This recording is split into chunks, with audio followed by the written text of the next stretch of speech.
The Gospel of Luke, besides being known by many other names, is also known as the Gospel of the Poor, because Luke gives special importance, special consideration to the poor in his Gospel. It is only in the Gospel of Luke that the parable that we will hear today is found. It is not found in any other Gospel, but is exclusive to Luke. It is known as the parable of the rich man and Lazarus. And what is striking about this parable is that a character in the parable is named.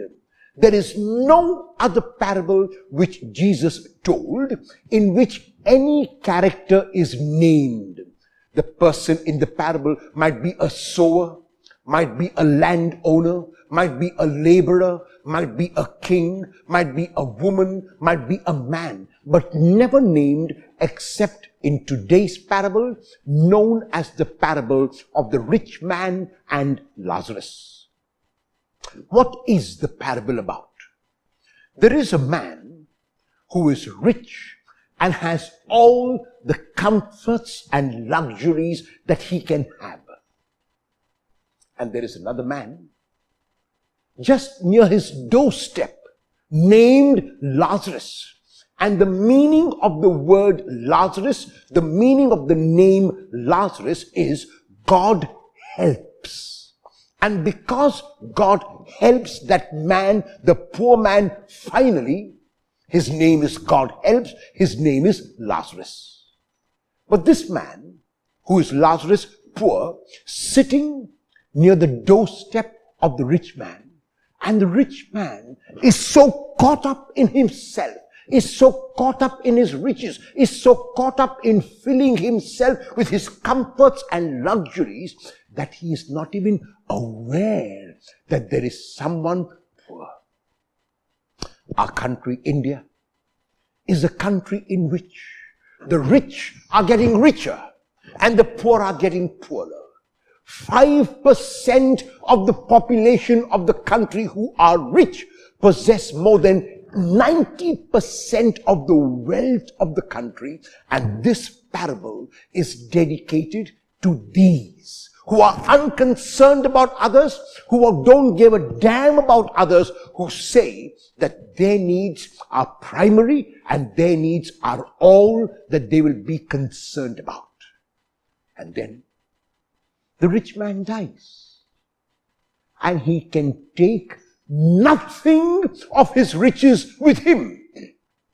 When the Greek tycoon Aristotle Onassis died, someone asked, how much did he leave? And someone said tongue-in-cheek, he left everything.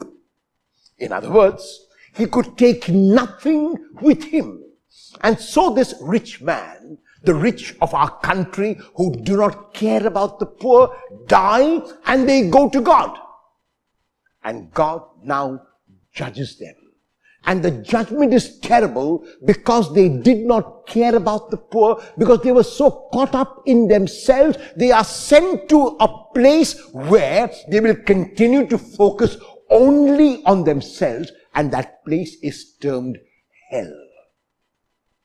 And after a few years, because of his poverty, the poor man also died. But the poor man was taken into the bosom of God, because the poor man lived a life of struggle, the poor man lived a life of difficulty, the poor man lived an arduous life, because of which now he is rewarded. And the rich man is so caught up in himself that even as he burns in the fires of hell, all he can think of is himself. And he asks God to let this poor man, whom he now knows by name, because the rich man says, let Lazarus, oh, how do you know his name now? When he was at your doorstep, you never recognized him, you never acknowledged him, you never gave him even the morsel from your table. And now you know his name because you're focusing on yourself. You want him to do you a favor. Let him dip his finger, the tip of his finger, in water and cool my tongue, because I am in torment, the rich man says. But God cannot allow that, because it seems that the rich man has learnt nothing. He has not learned that if only he could be a little selfless, if only he could be a little giving, he would not focus so much on himself. He's caught not only with the sin of omission, that is, not doing something for the poor man, he's also caught, unfortunately, in the sin of self-centeredness, in the sin of self-focus, in the sin of selfishness. The rich man now realizes and asks God to send a messenger to his family, to the people who are alive, to his brothers and sisters on the earth, so that they don't behave in the same manner. And God says, they have enough of messages already. They can see that the poor are suffering all over the country. They can see that the poor are suffering all over the world. If they were really serious about giving, now is the time they have to give. And so God will not send another messenger.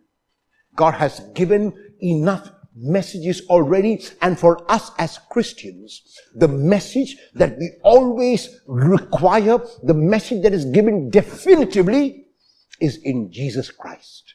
And so therefore, Jesus has shown us what we must do to gain entry into the kingdom. And Jesus says very strongly, it is not those who say to me, Lord, Lord, who will enter the kingdom of heaven, but the one who does the will of God. And what is the will of God? The will of God in this context is to be a little less selfish. The will of God is to say that those who are living lives of poverty are my brothers and sisters, that for whatever reason I have blessed with abundance and more, and the will of God is that I share with them this abundance, that I let them partake of my abundance so I can become a little less selfish. I will not be guilty of the sin of omission, and I will gain my place in heaven. And so each one of us is called through the challenging reading of today, through the parable which Jesus tells, to ask ourselves serious questions. Can I be guilty of the sin of omission, of closing my eyes, of closing my ears, of closing my mind and heart to the suffering of people around me? Can I be guilty of wishing them well and of praying for them through my lips, but doing nothing to reach out to help them? Can I be accused of that sin of omission which focuses only on myself? A sin of selfishness, a sin of self-centeredness, a sin even after I have all that I require, I need more. When is enough enough? Can I sit down and draw a line and say, this is enough? What is excess belongs to others. If we can do that, we have learned from the parable of the rich man and Lazarus. If we can do that, then our place in heaven is assured.